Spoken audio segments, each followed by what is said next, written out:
¿Qué tal, muchachos? En la sesión de hoy continuaremos con la clase de arreglos. En la clase anterior vimos sobre arreglos unidimensionales, los cuales resultaron ser los vectores. En la clase de hoy veremos las matrices. Antes de ver la parte gráfica, explicaremos un poquito sobre el concepto. Una matriz es una estructura de datos bidimensional. eh, Esta también es conocida como un arreglo de arreglos. A continuación tenemos una imagen que describe exactamente lo que es una matriz.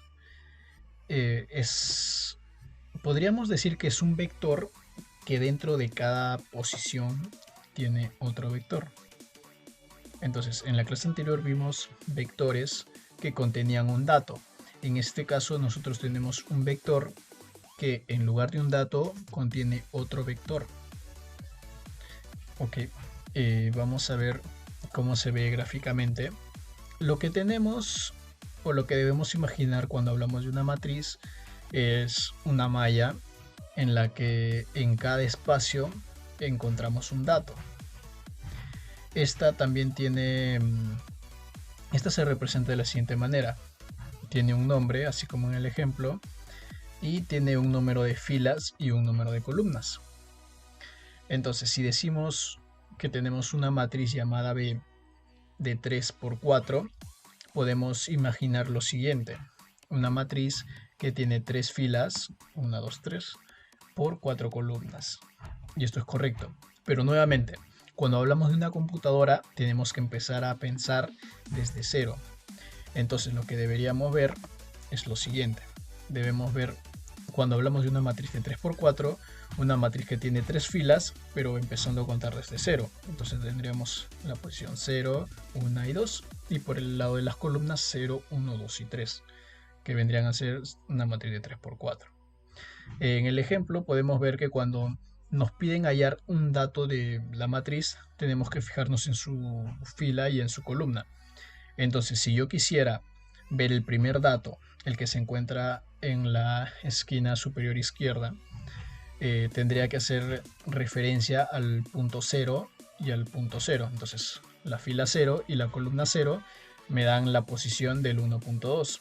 Si quisiera la siguiente posición, tendría que hacer referencia a la fila 0 y a la columna 1, y así sucesivamente. En los ejemplos nos da unas expresiones para ver cómo funciona. Por ejemplo, el segundo ejemplo dice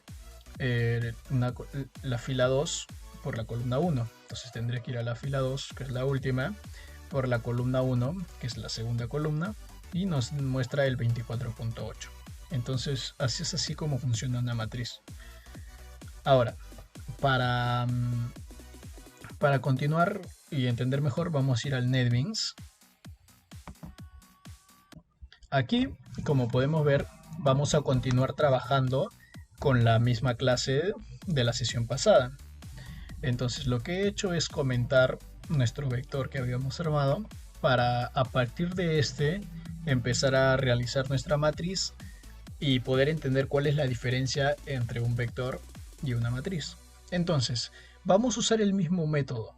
Vamos a empezar declarando los elementos necesarios para la creación de nuestra matriz. Entonces, vamos a hacer algo muy similar, pero en este caso, para definir una matriz, se utiliza dos corchetes, o sea, dos veces. Así. Entonces, cuando ponemos in a corchete y otro corchete, estamos definiendo una matriz. En este caso, n no nos será suficiente, porque con n podremos llenar, por ejemplo, la fila. Nos faltaría el número de columnas. Entonces le aumentaríamos un m. Vamos a crear una variable n y una m. Y luego nuestro string, para poder visualizar nuestro arreglo, hay que ponerle de nombre ahora matriz. Ya, hasta aquí ya tenemos los datos suficientes. Ahora necesitamos llenarlos, necesitamos trabajar con ellos. En este caso utilizaremos la misma línea del JOption para llenar nuestros datos. En este caso llenamos los datos de n y los datos de m. Le pedimos el tamaño de n y aquí le pedimos el tamaño de M. A ver, ¿qué salió mal? Borramos la comilla.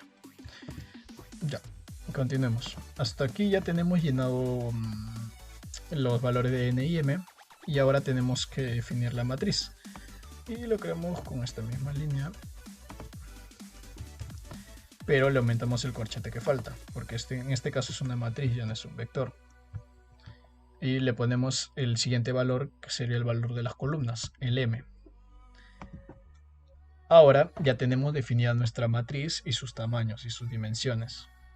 Vamos a continuar con el for, porque como le dijimos, para hacer un arreglo estamos utilizando los for para trabajar. Entonces copiamos esa línea. Pero en este caso, para crear la matriz necesitamos dos for, porque como mencionamos anteriormente, una matriz es un arreglo de arreglos. Es como un vector que contiene vectores dentro. Entonces, cuando nosotros creábamos un vector y utilizábamos el for, lo que hacíamos era en cada iteración crear el espacio para una variable o un dato. En este caso, para cada iteración debemos crear otro for para que se cree un vector nuevo en cada iteración. Entonces lo que haremos es dentro del for crear otro for exactamente igual. En este caso nos sale rojo porque la variable i ya está creada, entonces tenemos que cambiarle de nombre. En este caso crearemos una j.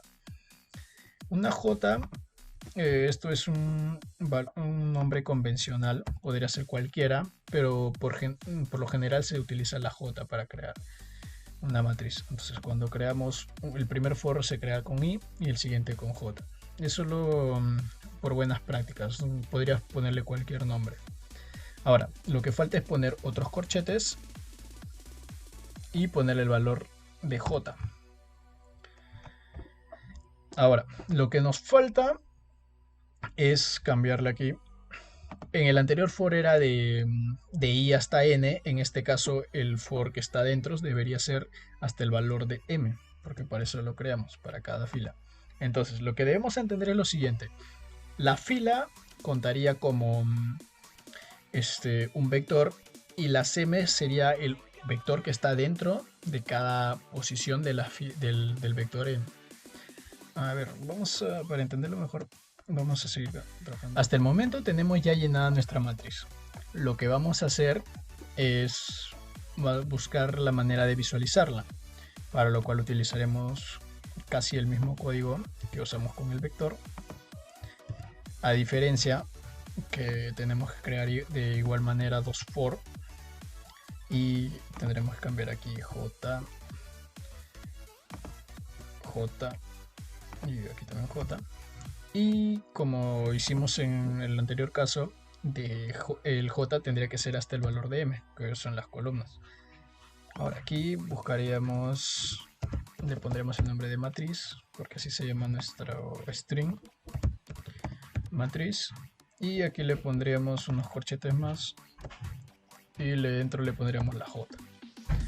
Ahora, ya llenamos nuestra matriz y se podría decir que ya hicimos la manera de visualizarlo. Parece que ya estaría acabado, así que vamos a llamar a nuestra clase JOption para poder verlo en una ventana y ver si falta algo. En vez de vector le vamos a poner matriz y vamos a compilar para observar si está funcionando correctamente. Vamos a hacer una matriz pequeña, vamos a ponerle a n valor de 2 y a m valor de 2 y ingresamos los valores.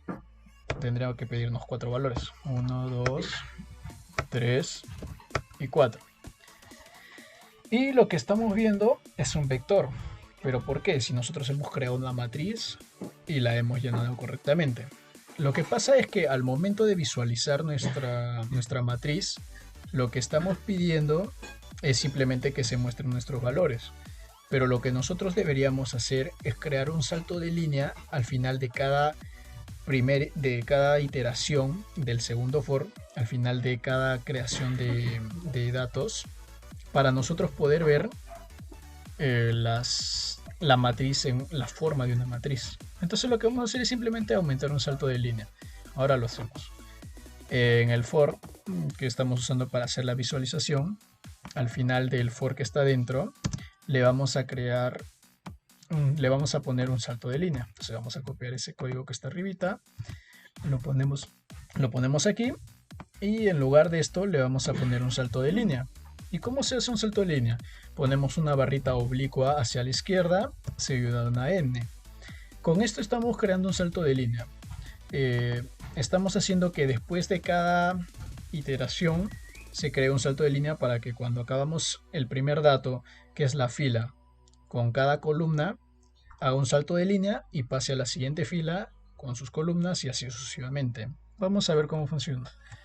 Lo compilamos. A ver, creemos una matriz de 3x4.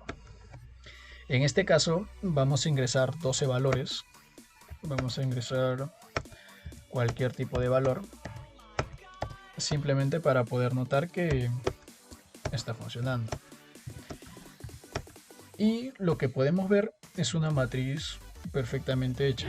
Está ahí con sus filas y columnas. Lo único que pasaba es que al no tener un salto de línea nosotros lo veíamos como un vector. Pero claro, esta es la representación. Simplemente estamos llenando los datos en un string para poder ver la matriz que tenemos. En el anterior caso teníamos la matriz, solo que la veíamos como un vector. Esa es la única diferencia. Entonces, eso es todo por la clase de hoy. Hemos visto cómo se hacen las matrices y más adelante haremos operaciones con ellas. Hasta una nueva oportunidad y gracias.